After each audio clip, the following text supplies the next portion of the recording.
What's up, Ramley? You are now in the kitchen with Chef Nixon for all your fixings for the latest and greatest of VCU men's basketball. So, this Friday, VCU hosted Davidson. How'd it go? Let's get into it. All right, let's talk about Davidson. Davidson is into this game with a record of 16-12. They have a 6-9 record in the A10. They're coming off a disappointing close loss to St. Louis, 57-56, and I can only imagine they can't wait to get back in the win column. Not just for competitive sake, but also for the sake of getting out of that bottom four and having to play all the days of the A10 tournament if they happen to be so lucky to get to the championship. But they have a tough task facing this VCU team who is red hot. But if they want to have some success, if they want to have a chance to win, they're going to have to rely on their best player, which is Reed Bailey. Reed Bailey is averaging 20 points, 6 rebounds, and 4 assists for Davidson Bobcats. And Wildcats, excuse me. But it's a Bobcats. Some kind of cat. And he leads them in both all three of those significant categories. Statistically, with Davidson, their issue is they've just been mediocre this season. And that's from their 10th in offense, 10th in defense in the A10. And it's just going to be hard to beat a team who is really catching a stride with so much senior leadership and so much experience, and young guys who are following the footsteps of their leaders so well. It's going to be really hard for them to compete with VCU. But one of the biggest reasons I think is going to be tough for them is because Davidson struggles to rebound. They are ranked 12th in the A10 in total rebounds. And if you've been under a rock or just happen to be ill-informed, VCU has been one of the best rebounding teams. It's probably the best rebounding team VCU has had in a very, very long time. So they've been really crushing on the boards. And if you give VCU a number of second chance opportunities, they're going to make you pay. Especially if they're hitting their shots, especially if they're doing what they usually do. It's going to be extremely hard for you to beat them, and you can't rebound the ball. So Davidson's going to have to bring their A++ game if they want to compete, and they're going to have to do something special if they're looking to have get a win out of this game. So on the other side, VCU, they entered this game with a record of 23-5. They're 13-2 within the conference. They have won 13 of the last 14 games, and of those games, the last 7, they have been winning by a whopping margin of almost 22 points, which is crazy. VCU is rolling like Gucci Mane in 2009 after having some success at a Magic City strip club. If you know, you know. VCU is fighting for something similar to Davidson, but not exact. So Davidson is fighting to stay out of the bottom 4. VCU is fighting to earn an outright claim to an at-large bid. Now, I believe that VCU is going to go ahead and win the tournament. They're the best team in the league. They've shown it night in and night out. They're the best team in the league. However, everybody knows in the tournament anything can happen. So VCU is trying to establish themselves to no matter what they'll have new life in the big dance. VCU is still being led by the usual suspects: Joe Bamgboye, Matt Shoga. Matt Shoga has been playing extremely well, especially over the 7-game stretch. He's averaging 17 points, about 5 rebounds, 5 assists. He's been killing it. Send Matt Shoga. New movie, same production. So, VCU's around the edge, so they're really trying to take care of business. So the main thing for them is to stay focused and keep their eyes on the bigger picture by taking one game at a time. So, let's get into the game. First things first, I want to give a shout out to the Ramley. We had another sellout Friday, which was great. The energy is starting to get back there. Now we just need to, pick up our season. We got some good chicken right now. Now we need to add a little bit more season to it to make it perfect, right? We need to get our characters back. We had WrestleMania there. We had the FBI there. Shout out to Where's Waldo. Next game I'm looking for Where's Waldo for sure. We need to get Where's Waldo back into the stew. So yeah, we're playing amazing basketball, and the fans are showing their appreciation by showing up and showing out. But let's continue to do that. Let's get back into the national talk about how it's so hard to play at the Siegel Stewart Center. All right. So there's not really too much to talk about this game. I thought VCU, who's usually a second half team, they came out and really put their foot on Davidson from the jump. They started the game with a 13-1 run. Davidson calls a timeout. They come out of the timeout. VCU immediately hits another three, making the game 16-1. Now Davidson is they're not chump. They're not going to just sit there and lay down or anything like that. But it was evident they were just outclassed in this game. And whenever they would make a big shot or attempt to make a run, VCU just had an answer for it. There's no better example of that of when they came down, had a good offensive possession towards the end of the half, and then Zeb Jackson comes down and casually walks into a deep three and cashes it out to suck all the momentum back out of Davidson, leading to a 22-point half. 22-point lead by half, 19-43. And then in the second half, it was kind of a back and forth game. But Davidson never had a chance to recover. They ended up split the half, 37-37. But the biggest things that I took away from this victory from VCU just happens to be their field goal percentage for one.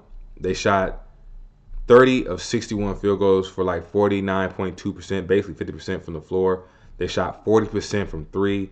A lot of that can be attributed to Jack Clark's hot shooting, who's shooting almost 60% from three in the month of February. He's like 20 for 31 or 20 for 33, something like that. So he's been shooting the ball amazingly well. And I told you about how I was concerned about Davidson's ability to rebound the basketball and show improve. VCU dominated them on the boards, win the board battle 43-25, and had 15 offensive rebounds. So again, if you plan on being a VCU, not only are you going to have to be skilled and talented, but you're also going to have to be tough and willing to put your body on line and box out and close out defensive possessions, because VCU is going to crash the glass and they're going to make you pay if all it takes is one person not to do their job. It takes one person not to do their job, and you got to really do your job. If you half-ass it, you're going to have somebody like Brandon Jennings coming there getting a tip, Furman getting a tip, Jack Clark going there getting rebounds. Joe Bamgboye has been an excellent rebounder for VCU this season. So if you ever plan on beating VCU, the first thing you're going to have to do is be willing to rebound the ball at a high level. The next stat is something that I always contribute. You should already know what it is, points in the paint. VCU dominated Davidson there, 40 to 24 points in the paint. That shows you who was the aggressor. Even though VCU shot so well from the three, they still dominated the paint, which is amazing stat to have. But it also comes from the rebounding. So when it came to this game, Davidson couldn't stop nothing. They couldn't stop a child with a nosebleed, right? So it was evident that they were outmatched, but they just were out-physicaled, out-willed by VCU, which makes me wonder. You know what I mean? What is this team's weakness? You at first we thought it was okay. This team doesn't really have a front court. Now, can you really say that? Can you really say that we have a front court? Luke Bamgboye probably played his best game yesterday, at least offensively. But he's probably leading the A10 in blocks. I gotta double check on that. But he's probably in the A10 in blocks. Matter of fact, let's look at it. Let's pull it up. Let's not even hold. Let's not guess.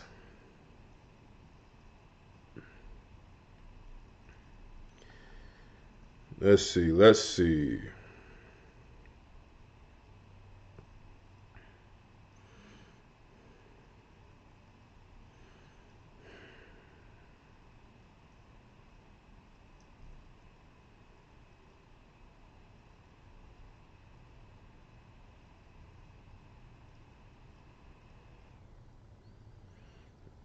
All right.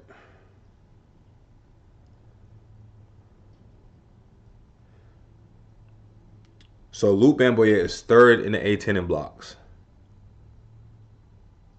He's third in the A10 in blocks. He has 61, and he's behind uh, Justice Jogbor from St. Joseph, who has 67, and Miles Rubin from Loyola Chicago, who has 67 as well. They're averaging 2.3, and Luke Bamgboye is averaging 2.1. So as a freshman, he's already off to a great start as a defensive player. But yesterday in the game against Richmond, and you can kind of see it as kind of developing for him in his whole 7-game win streak. But his offense is starting to come along as well. He's starting to find his touch, be more prepared to when the ball's going to be coming to him. So having his hands ready, catching, finishing, being aggressive, dunking the ball. Lou Bamboye is on the way, and that means it's getting really scary for teams playing against VCU, because that's what we thought the weakness was, the front court. But that's obviously not the point. You can't say our guard plays some of the best in the country. And we've shown that we can win games even if we're not hitting threes. So it's not like we live by the three or die by the three. What is this team's weakness? I don't know. We got to really look at that, and hopefully we don't see it for real. But with that being said, just to cap this all out, VCU strolled to a dominant 80-56 win over Davidson, improving to 24-5 and 14-2 within the conference. So for Davidson, Connor Kuchera had 18 points and 3 rebounds. Zach Laput had 18 points and 6 rebounds. Now, who are those guys? The guy we were looking for, the guy who's leading the A10 in scoring. They're injured to their team. Reed Bailey had 6 points and 4 rebounds. He was 1 for 12 from the field. Guess who was guarding him? You guessed it, Luke Bamboye. I'm telling you, VCU's defense. Now VCU they had a couple of schemes, doubling on the post, pushing out his catch, or Reed Bailey's catch. They did a really good job at that. But the individual defense by our front court was outstanding, and it really paid dividends in the success of this game. Now, for VCU, Luke Bamboye, 17 points, leading scorer. 17, oh, actually, no, closely leading scorer. Jack Clark was. But 17 points, 4 rebounds, 1 steal, 1 block. Luke left an imprint. He did a lot of amazing things, and you can just tell his comfort level, his confidence is thriving, and eventually is going to be going through the roof. So you had that. And then next we have the hottest man moonwalking on the sun. Jack Clark, 18 points, 6 rebounds, shot the ball extremely well. His confidence is there. I always say he needed to do a little bit more to get into a rhythm. He's done that, and now he's found a rhythm, and he's extremely hot. Hopefully he can continue this shooting, but if not, he still knows the blueprint to get back to where he was. So shout out to Jack Clark. Now, this guy usually never finds his way down here because he's such an impactful player. But my low-key player of the game, Max Shoga. New movie, same production. Max Shoga had 8 points, 11 rebounds, and 3 assists. And I told you our guards really do a really good job of rebounding. I was talking about Joe Bambersil, but Max is a great rebounder as well. They both had times where they led the team in rebounding. And Max has been doing a really good job of just showing leadership, allowing the team to play the way they need to play at moments, and also taking control when he needs to as well. So it's been a pleasure to watch Max do his thing and get more comfortable within the system and get more comfortable with the players around him. And the camaraderie these guys have make them a really dangerous team.